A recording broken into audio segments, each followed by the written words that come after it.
After formally taking charge as the United States ambassador to India, Sergio Gor has underlined that India and the US remain actively engaged in trade negotiations, with the next call on the way forward on trade talks scheduled for today. Speaking in New Delhi, Ambassador Gor acknowledged that negotiating a trade deal with India, the world's largest nation, is complex, but said Washington is determined to take the talks forward. He added that while India remains a key pillar of the relationship, India and the US will continue to work closely on security, counterterrorism, energy, technology, education and health. The renewed engagement comes at a sensitive moment, with bilateral trade negotiations hitting a deadlock earlier. Despite the setback, Gor said both sides continue to engage actively, noting that real friends can disagree but always resolve differences in the end. Listen in. Many of you have asked me for an update on the ongoing trade deal negotiations. Both sides continue to actively engage. In fact, the next call on trade will occur tomorrow.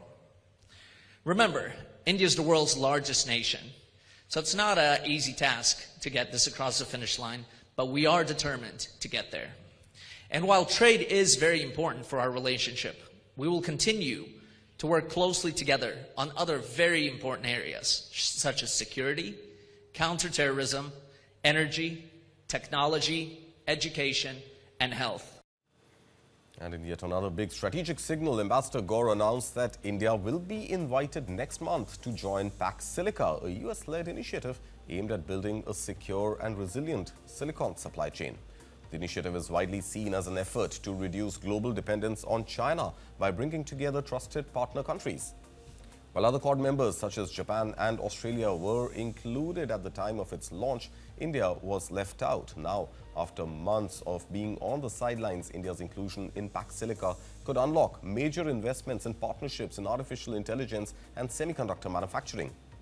Earlier, remember, Piyush Goyal had also said that New Delhi remains in talks with Washington to bridge differences. Prime Minister Modi and US leaders have earlier set an ambitious target of finalizing a deal by fall of 2025 and doubling bilateral trade to $500 billion by 2030.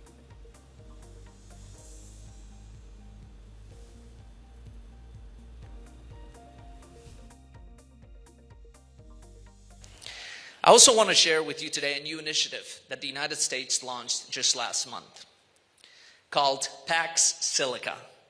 Pax Silica is a US-led strategic initiative to build a secure, prosperous, and innovation-driven silicon supply chain, from critical minerals and energy inputs to advanced manufacturing, semiconductors, AI development, and logistics. Nations that joined last month include Japan, South Korea, the United Kingdom, and Israel. Today, I'm pleased to announce that India will be invited to join this group of nations as a full member next month. Meanwhile, Electronics and IT Secretary S. Krishnan said that India's inclusion in the US-led Pax Silica initiative marks a major strategic boost and that India's participation reflects growth, global trust and ensures New Delhi has a seat at the high table on securing critical minerals and supply chains. Listen in. Well, I think the announcement has been made. I just saw something in the media today that India has been taken into the Pax Silica initiative. As we speak, my minister is in Washington attending a meeting on critical minerals. So I think from a strategic point of view, it's important that India is at the high table as far as all of these important issues are concerned.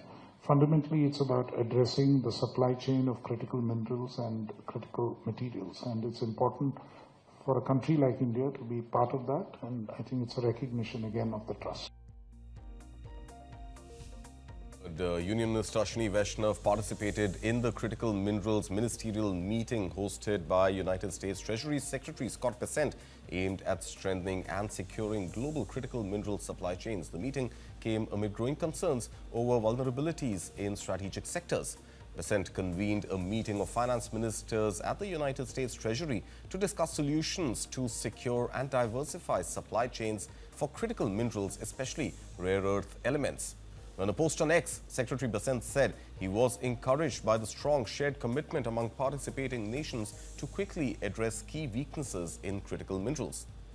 The meeting brought together finance ministers and leaders from Australia, Canada and European Union, France, Germany, Italy, Japan, Mexico, the Republic of Korea and the United Kingdom, reflecting a broad international consensus on the issue. Secretary Besant expressed his optimism that nations will pursue prudent de-risking over decoupling and that they understand well the need to remedy current deficiencies in critical minerals supply chains.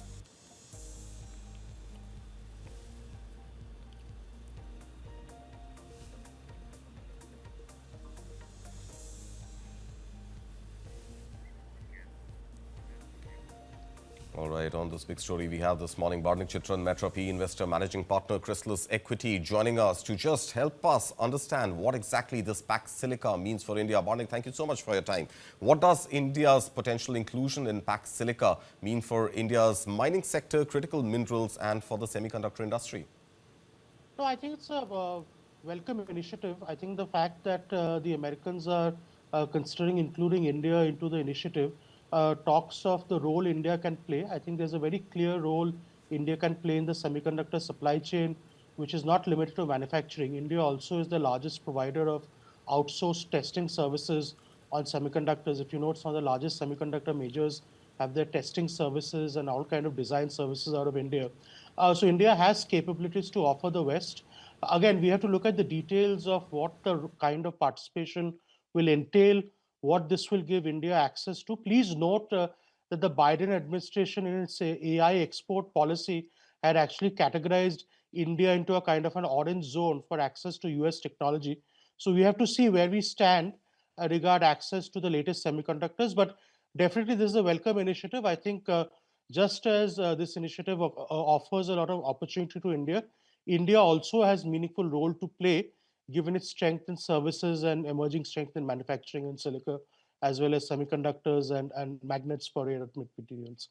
All right. Now, what we heard from Secretary Scott Bessent is that de-risking and not decoupling from China is the initiative, is the real reason behind this initiative of Pax Silica. But practically speaking, even with the grouping, with the coming together of so many other nations, is any sort of decoupling from China even possible given its vast access to critical minerals and its manufacturing capabilities? See, let's be clear, the intent is decoupling, it's not de-risking, right? So I think Secretary Bessent is walking a very narrow line because the Chinese are known to be reasonably thin-skinned. They've also shown to respond quite fiercely to any kind of insinuations and attacks. But let's be clear, what the US is trying to do through this initiative is actually creating a viable supply chain so that the dependence on China is far lower than what they have today. If you look at critical minerals, for example, China has full ownership of the end-to-end supply chain, right from access to rare earth mines to 90% of the refining capacity of rare earth minerals around the world to over 75% of the magnet manufacturing capacity around the world. So China has a very dominant posture. I think what the US is trying to do is, again, drive US ownership across different parts of the value chain. I think getting countries together is one part of the initiative. The other initiative, which has also been run quite successfully out of the new Department of War, is strategic investments into mines and refining capacity outside China. This is something which has quietly been going on for the last year in the Trump administration. And again, let's be clear, right? There is going to be two clear blocks on rare earth. I think the US and the Western countries, India included, are desperate to not only diversify away, but stop depending on China. So I think while de-risking is the short-term objective, I think decoupling is very clearly part on the minds of the Americans and also other Western regions, particularly given the fact that China had nearly $1.5 trillion trade surplus last year, which all countries accept is unfeasible, unrealistic, right? And the only way to get away from that is to build your own manufacturing and refining capabilities.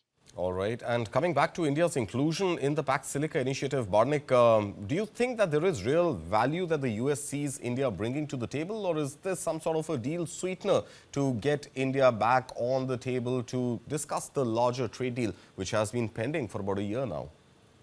See, knowing the administration, I would say it's a little bit of both, right? I think you have to note Howard Lutnick went on public media like a couple of weeks back to claim that he had already sealed a trade deal, but the Indians never called the president to formalize it. So again, it seems that from a trade deal point of view, the Americans have done the best and the Indians seem to be reticent. Yeah, So but the that's Pax something Silica, India denied, didn't it? India said that that was never the real reason, and there were 8 occasions on which Prime Minister Modi and President Donald Trump had spoken. anyway, but I think let's assume that there is a little bit of truth to both sides, Right. right? But again, see, the most important, I would say, thing to look out for is that we now have a full-time ambassador, American ambassador to India after a while, right? Yeah. And Sergio Gor is also reasonably well reputed to be part of the inner orbit of the administration as well as the MAGA movement. Right. So he definitely has a voice and he does have a say. I think he comes bearing gifts, right? I think so. Pax Silica is one of the gifts he brings on board to again get the Indians onto the negotiating table and to agree on something. But I would say this is a little bit of both. Right? It's also to sweeten the deal, but also to ensure that the US doesn't turn away India with its manufacturing and, more importantly, its software and testing capabilities from the Pax Silica alliance. But because the other alternative, India aligning with the Chinese bloc on this, is something which will be unthinkable for the Americans. So again, as with Trump, you have to look at all kinds of motivations behind transactions. It is very transactional. So I think let's see how the call today goes on trade and see if there are any positive announcements at the end of the day by the Americans. All right, Barnik Chitran Maitra, thank you so much for your time and for giving your perspective on this very important and developing story. Thank you so much.